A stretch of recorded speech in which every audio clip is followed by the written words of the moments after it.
আমার দেশের মাটি তোমার পরে ঠেকাই মাথা, সারে জাহাঁ সে আচ্ছা হিন্দুস্তান হামারা, এটা মাথায় রাখতে হবে। বিজেপি আন্দোলনে পড়ে না, সব সময় চলে যাচ্ছে এখানে সিপিএম কংগ্রেস আর বিজেপি মিলে।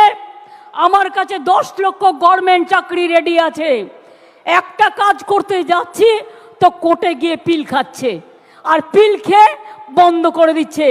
কখনো বলছে 26,000-এর চাকরি খাই, কখনো বলছে 42,000-এর চাকরি খাই, কখনো বলছে ওবিসি উঠিয়ে দাও, না উঠবে না, কারো চাকরি যাবে না। ওবিসি নিয়েও আমরা লড়ছি, জেনে রাখবেন আমরা সুপ্রিম কোর্টে গেছি, আমরা লড়াই চালিয়ে যাব, আমরা লড়াই করব।